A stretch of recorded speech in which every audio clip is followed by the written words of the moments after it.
And then, in terms of understanding, in the Hanafi school, basic understanding, one would cover the Manar itself or a similar level text. And then there's many commentaries on the Manar, Sharh al-Manar. There's a brilliant Indian scholar called Mullah Jiwan. He wrote this commentary called Nur al-Anwar, which he wrote from memory. He was actually out of India, in the Hijaz.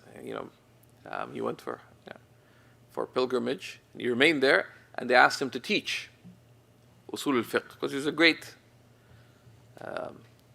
Usuli. But he didn't have any of his books with him, so he wrote it from memory. But he wrote it for the purpose of teaching, and it's ridiculously clear. So they say, "Man lam yafham Nur al-Anwar fahuwa himar." Whoever doesn't understand Nur al-Anwar is a donkey. But it's not that simple. Someone who doesn't understand Nur al-Anwar, having reached it through proper study, like, peace be upon you.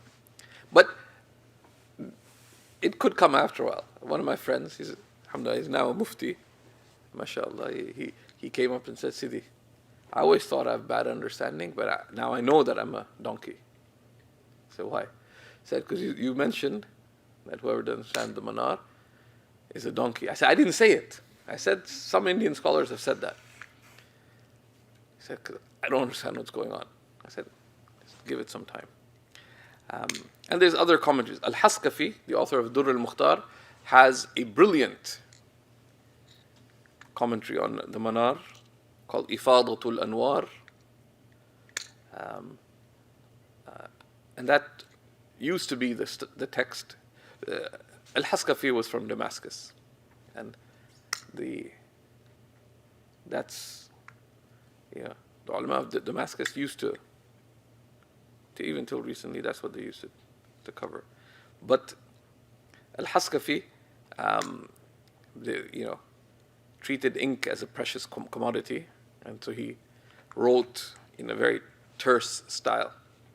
So those who like that approach would say it makes you more intelligent. Those who don't would say you won't understand it. Ibn Abdin wrote a commentary on this. It's a wonderful work. And there's many other great commentaries. The Manar was part of the classical curricula for a long time. There's many, many commentaries. Ibn Malik has a commentary on it that the Iraqis still teach actively, and others. But to study, at the minimum, if one's a student knowledge, to cover one sort of more complete work of usul, like the Manar. The Shafi'is, Shaykh al-Islam Zakir Ansari has a work called Lubbul Usul. But there's many other texts at that kind of level, amongst them Al-Luma' of Ash-Shirazi. Now, I'm classically inclined. There's many who incorporate some modern books for facilitation. Some just replace classical texts with modern texts. But classical texts were written with the assumption or the hope that the human being is the rational animal. So reasoning is there. They have the capacity and capability to reason. So reasoning, thinking is assumed. The modern texts are written with the assumption that the human being is merely an animal that can think.